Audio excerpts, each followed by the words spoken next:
उधर उत्तर प्रदेश में राज्यसभा चुनाव को लेकर सियासी उठापटक जारी है। आज उत्तर प्रदेश की 10 सीटों के लिए मतदान होगा। बीजेपी ने 8 और समाजवादी पार्टी ने 3 उम्मीदवारों को मैदान में उतारा है। इस चुनाव में एक सीट के लिए 37 वोटों की जरूरत है। हालांकि वोटिंग के समय क्रॉस वोटिंग की आशंका भी बनी हुई है। दावा यह है कि समाजवादी पार्टी के विधायक क्रॉस वोटिंग कर सकते हैं।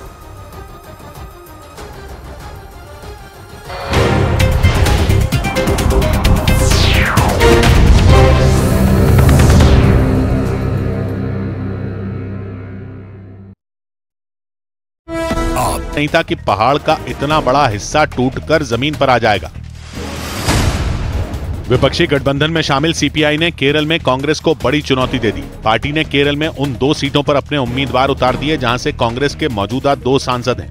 सीपीआई ने केरल की वायनाड सीट से डी राजा की पत्नी एनी राजा को उतार दिया, जबकि राहुल गांधी इस सीट से लोकसभा सांसद हैं। उनको हक है, वो जिसको चाहे जिस कॉन्स्टिट्यूएंसी से अपना उम्मीदवार खड़ा कर सकते हैं।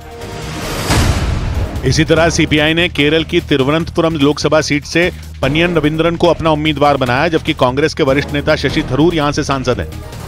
इधर महाराष्ट्र के अहमदनगर जिले में तेंदुए ने कई घंटों तक जमकर उत्पात मचाया। वहां गांव में घुसे उस तेंदुए ने अचानक कुछ लोगों पर हमला कर दिया। तेंदुए के हमले में 3 लोग गंभीर रूप से घायल हो गए, क्योंकि वो तेंदुआ उन पर ऐसे झपटा जैसे उनकी जान ही ले लेगा। वीडियो में तेंदुए को देखते ही कुछ लोग चीखते चिल्लाते हुए सड़क पर भागते दिखाई दिए, लेकिन उस तेंदुए ने झपट्टा मारकर 3 लोगों को जमीन पर गिरा दिया।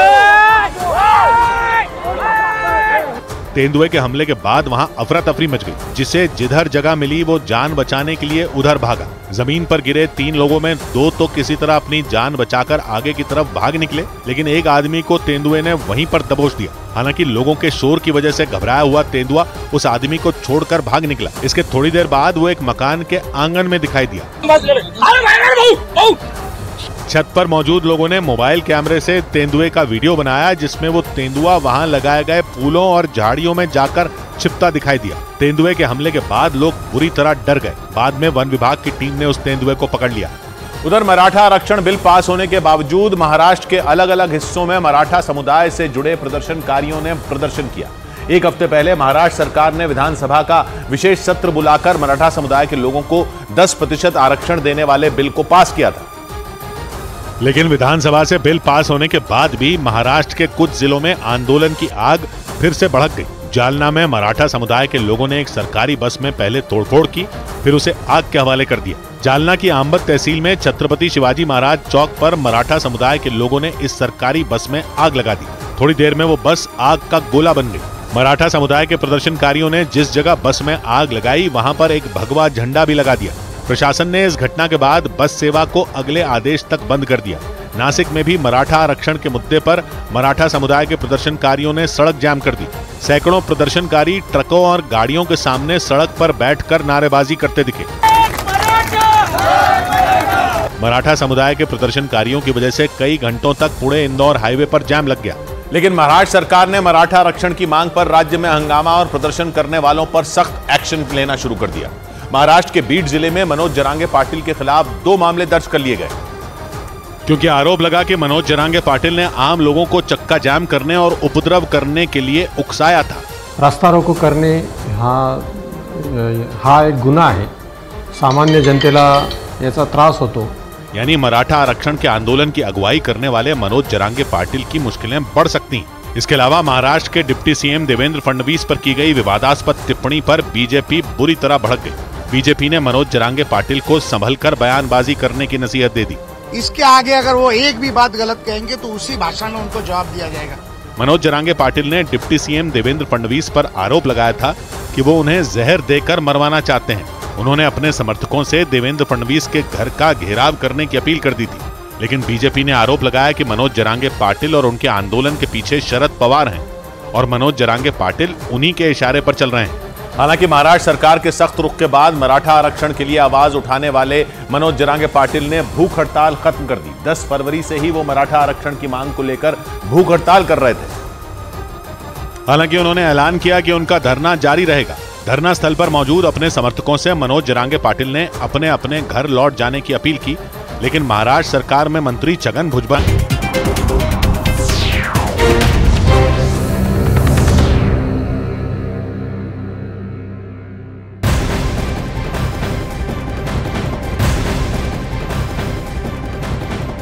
की बड़ी खबर आपको बता दें, राजस्थान में स्कूलों की सिलेबस से अकबर के कुछ चैप्टर हटाए जाएंगे। राजस्थान के शिक्षा मंत्री मदन दिलावर ने अकबर को महान बताने वाले चैप्टर हटाने का ऐलान किया है।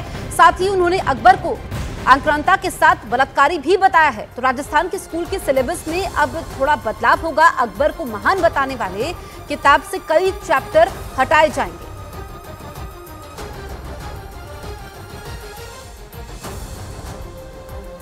अकबर एक आक्रांता था, बलात्कारी था, मीना बाजार लगा करके सुंदर सुंदर लड़कियों को ले जा करके उनके साथ दुष्कर्म करता था, इसलिए उसको महान कहना मूर्खता है।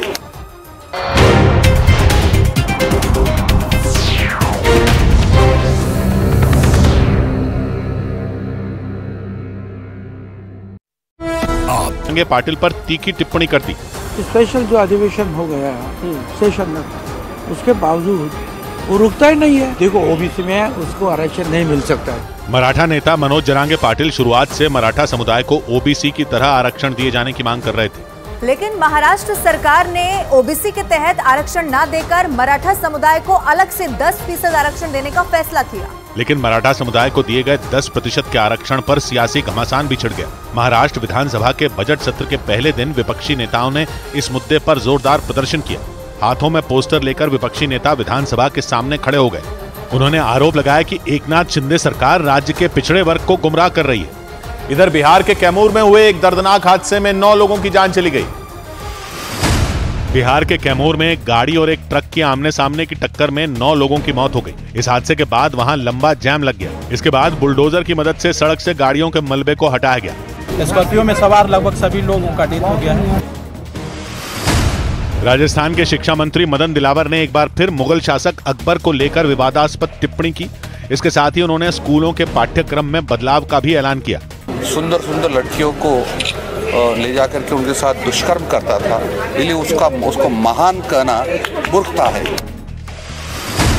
सुप्रीम कोर्ट ने आम आदमी पार्टी के सांसद संजय सिंह की जमानत याचिका पर ईडी से जवाब मांगा। संजय सिंह की इस अर्जी पर कोर्ट में 5 मार्च को सुनवाई होनी है। उन्होंने दिल्ली शराब घोटाला मामले में अपनी गिरफ्तारी और रिमांड को अदालत में चुनौती दी है। उन्हें ईडी ने पिछले साल 4 अक्टूबर को गिरफ्तार किया था। खबर आई बंगाल से। कलकत्ता हाईकोर्ट ने शाहजहां शेख की गिरफ्तारी में देरी पर राज्य सरकार को फटकार लगाई। कोर्ट ने 2 टूक बोल दिया कि संदेश खाली मामले में आरोपी शाहजहां शेख की गिरफ्तारी पर कोई रोक नहीं लगाई गई है और उन्हें गिरफ्तार किया जाना चाहिए। यही नहीं, कलकत्ता हाईकोर्ट ने साफ कर दिया है कि शाहजहां शेख की गिरफ्तारी के मामले में उसकी गलत छवि बनाई गई, क्योंकि अदालत ने शाहजहां शेख की गिरफ्तारी पर कोई रोक नहीं लगाई। हाईकोर्ट की यह टिप्पणी ऐसे समय आई जब एक दिन पहले ही टीएमसी सांसद अभिषेक बनर्जी ने दावा किया था कि बंगाल सरकार कोर्ट के आदेश की वजह से शाहजहां शेख को गिरफ्तार नहीं कर पा रही है, और अगले ही दिन कलकत्ता हाईकोर्ट ने इस मामले में टिप्पणी कर दी। इस बीच संदेश खाली में शाहजहां शेख के करीबियों पर लोगों का गुस्सा फूटा और टीएमसी नेता अजीत मैती के बाद शंकर सरदार के घर पर हंगामा हुआ। लोगों ने उनके घर में तोड़फोड़ की। शाहजहां शेख के एक और करीबी टीएमसी नेता हरधर आड़ी के घर पर भी हमला हुआ। संदेश खाली में शाहजहां शेख और उनके करीबियों के खिलाफ गुस्सा बढ़ता गया। शाहजहां शेख की गिरफ्तारी में देरी ने बात और बिगाड़ दी और संदेश खाली में महिलाओं ने एक बार फिर प्रदर्शन किया। हालात बिगड़ते देखकर संदेश खाली में सुरक्षा कर्मियों की संख्या बढ़ा दी गई। पुलिस ने भी 2 टूक बोल दिया कि कानून हाथ में लेने वालों पर सख्ती होगी। अगर कोई भी कानून अपने हाथ में लेगा, पुलिस कठोर से कठोर एक्शन लेगी।